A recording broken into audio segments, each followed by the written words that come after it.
O Senhor é meu pastor e nada me faltará. Caminhar me faz por verdes pastos. Guia-me mansamente a águas tranquilas.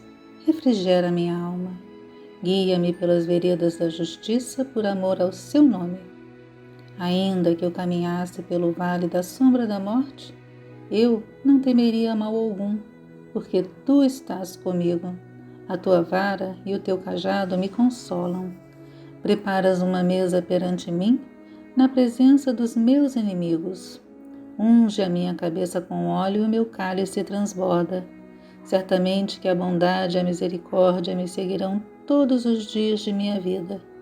E eu habitarei a casa do Senhor por longos dias. O Senhor é meu pastor e nada me faltará. Graças a Deus. Prece de Cáritas.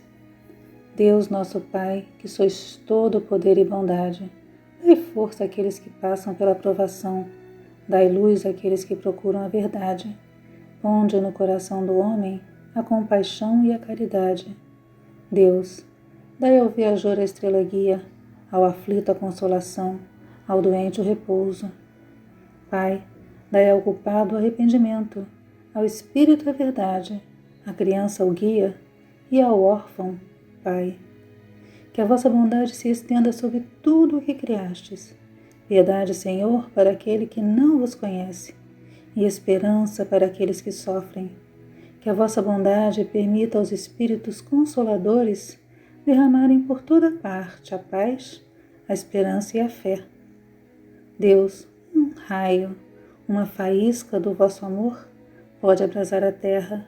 Deixai-nos beber na fonte dessa bondade fecunda e infinita, e todas as lágrimas secarão, todas as dores se acalmarão.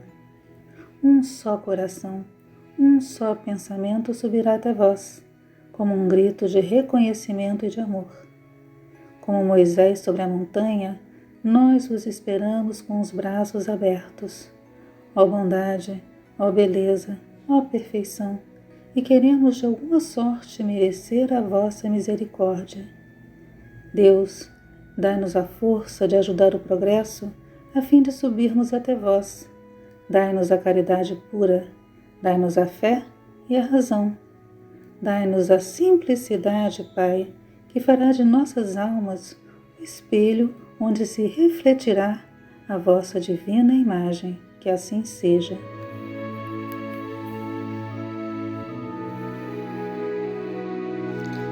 Mais uma vez reunidos no nosso Evangelho virtual, Evangelho da Casa de Francisco de Assis. Nós saudamos a todos os orixás.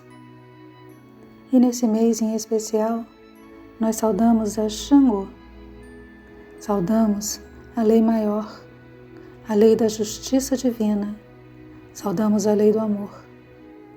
E pedimos que o fogo sagrado de Xangô atue e dissipe todas as correntes pesadas que circulam em nosso mundo atual.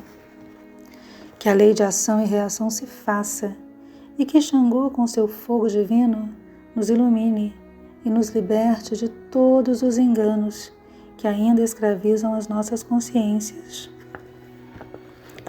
Nós saudamos também a corrente de Francisco de Assis, corrente à qual estamos filiados, corrente de profundo amor, e sempre agradecemos a proteção que recebemos constantemente. Nós saudamos ao Caboclo Tupinambá, pedimos orientação e amparo, e que ele nos proteja. Pedimos pela paz no mundo e por todos os povos que se encontram em guerras. Pedimos pela paz no Brasil, no Rio de Janeiro, nos nossos lares, mas principalmente que a paz se faça em nossos corações. Pedimos que a luz que envolve todo o universo envolva todos os locais onde a dor, sofrimento, desamparo, abandono, fome, miséria, que vá aos hospitais, aos asilos, às clínicas psiquiátricas, aos presídios, aos orfanatos e abençoe todos que lá estão. Que a luz do Cristo possa envolver cada um deles que sofre, possa envolver todos que perderam a esperança e a fé. Pedimos que essa mesma luz abençoe os sofredores, desencarnados e os obsessores. Abençoe também os suicidas, que eles encontrem a paz. Pedimos por todas as crianças do mundo, que elas sejam envolvidas também no amor. E pelas crianças da creche Santa Clara. Pedimos por todos que ajudam a nossa casa, a casa de Francisco de Assis, a realizar seus trabalhos sociais e o seu trabalho espiritual. Pedimos por todos os espíritos, encarnados ou desencarnados, que nesse momento de dor que o planeta passa, estão sofrendo.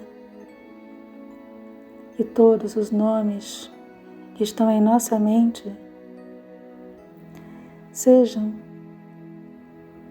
amparados, tratados e encaminhados de acordo com o seu merecimento. Por fim, pedimos que Xangô nos ajude a despertar para a vida em Cristo. Que assim seja, graças a Deus.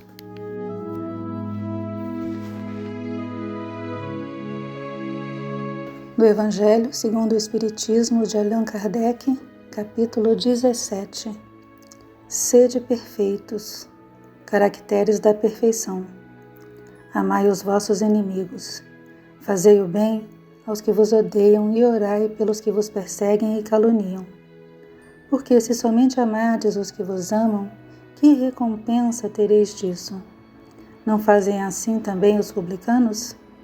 Se unicamente saudardes os vossos irmãos, que fazeis com isso mais do que os outros? Não fazem o mesmo os pagãos? Sede, pois, vós outros perfeitos, como perfeito é o vosso Pai Celestial. São Mateus, capítulo 5, versículo 44 a 48. O homem de bem. O verdadeiro homem de bem é o que cumpre a lei de justiça, de amor e de caridade, na sua maior pureza. Se ele interroga a consciência sobre seus atos, a si mesmo perguntará se violou essa lei, se não praticou o mal, se fez todo o bem que podia, se desprezou voluntariamente alguma ocasião de ser útil, se ninguém tem qualquer queixa dele, enfim, se fez aos outros tudo o que desejara que lhe fizessem. Deposita fé em Deus, na sua bondade, na sua justiça e na sua sabedoria. Sabe que sem a sua permissão nada acontece, e se lhe submete à vontade em todas as coisas. Tem fé no futuro, razão porque coloca os bens espirituais acima dos bens temporais. Sabe que todas as vicissitudes da vida, todas as dores, todas as decepções são provas ou expiações, e as aceita sem murmurar. Possuído do sentimento de caridade e de amor ao próximo, faz o bem pelo bem, sem esperar paga alguma. Retribui o mal com o bem. Toma a defesa do fraco contra o forte e sacrifica sempre seus interesses à justiça. Encontra satisfação nos benefícios que espalha, nos serviços que presta, no fazer ditosos os outros, nas lágrimas que enxuga, nas consolações que prodigaliza aos aflitos. Seu primeiro impulso é para pensar nos outros, antes de pensar em si. É para cuidar dos interesses dos outros, antes do seu próprio interesse. O egoísta, ao contrário, calcula os proventos e as perdas decorrentes de toda ação generosa. O homem de bem é bom, humano e benevolente para com todos, sem distinção de raças nem de crenças, porque em todos os homens vê irmãos seus. Respeita nos outros todas as convicções sinceras e não despreza aos que como ele não pensam.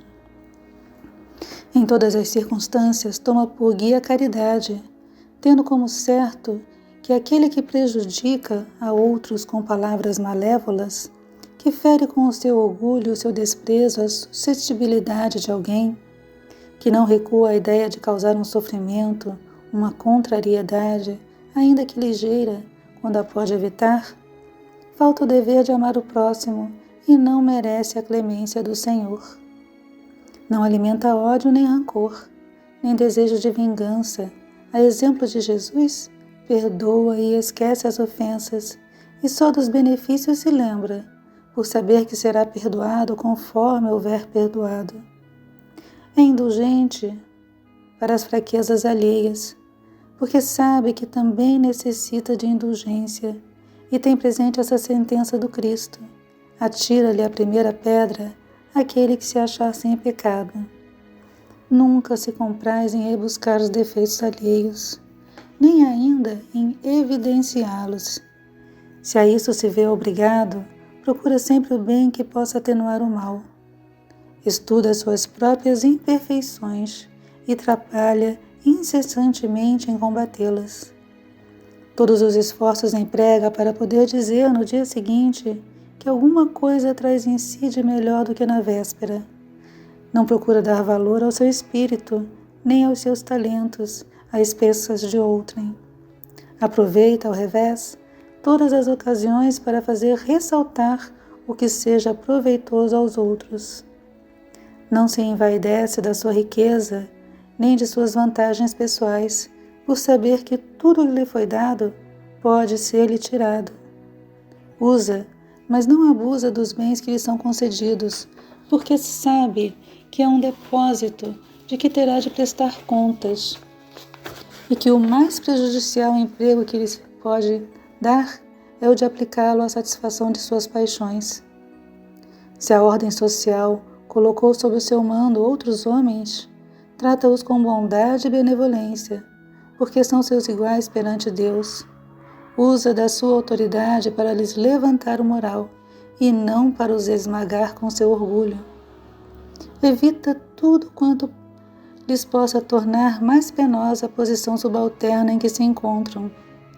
O subordinado, de sua parte, compreende os deveres da posição que ocupa e se empenha em cumpri-los conscienciosamente. Finalmente, o homem de bem respeita todos os direitos que aos seus semelhantes dão as leis da natureza, como quer que sejam respeitados os seus. Não ficam assim enumeradas todas as qualidades que distinguem o homem do bem, mas aquele que se esforce por possuir as que acabamos de mencionar, no caminho se acha que a todas as demais conduz.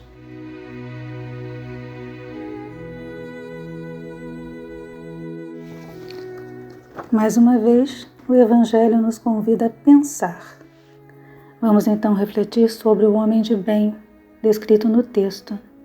Esse homem quase perfeito, que procura praticar a lei de amor em todas as ocasiões, procura respeitar a tudo e a todos. Como seria esse homem de bem? É aquele que não faz intrigas, não faz maledicências, não maltrata, não se utiliza de sua posição para humilhar, não é vaidoso, não é intolerante ou invejoso, não julga, tem fé e acredita na justiça divina. Todas as vezes que agimos como homens de bem, nossa vibração, tal qual perfume, se esparge e envolve a tudo e a todos. Porém, todas as vezes que agimos com intolerância, ódio, falta de respeito, preconceitos, desprezo, é essa energia que emitimos. E assim sendo, somos os primeiros a ser contaminados com o nosso próprio veneno. O homem de bem tem maturidade espiritual, Sabe que todos estão a caminho da evolução, cada um a seu tempo. Sabe que todos somos filhos de Deus e temos uma centelha divina, nossa luz.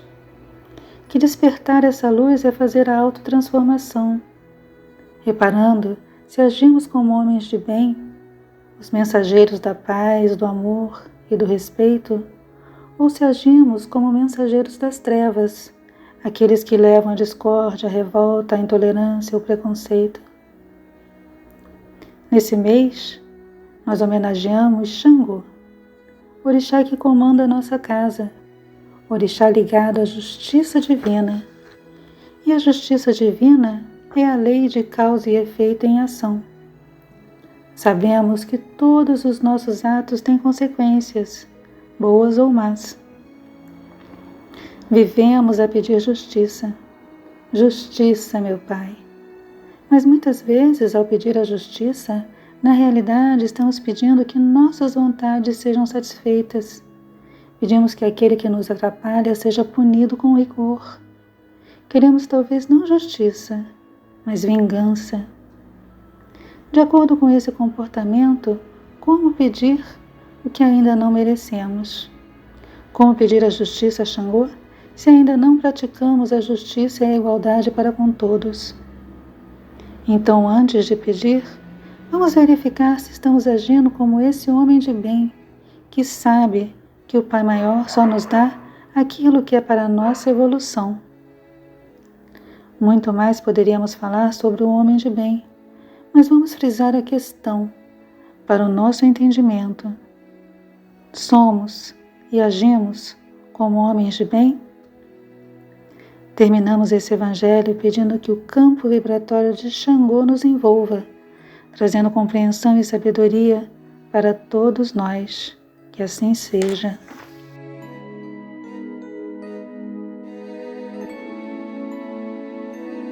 Oração de São Francisco.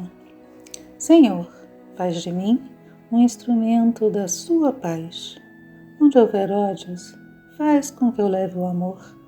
Onde houver ofensas, que eu leve o perdão. Onde houver discórdias, que eu leve a união. Onde houver dúvidas, que eu leve a fé. Onde houver erros, que eu leve a verdade. Onde houver desespero, que eu leve a esperança. Onde houver tristezas, que eu leve a alegria. Onde houver trevas, que eu leve a luz.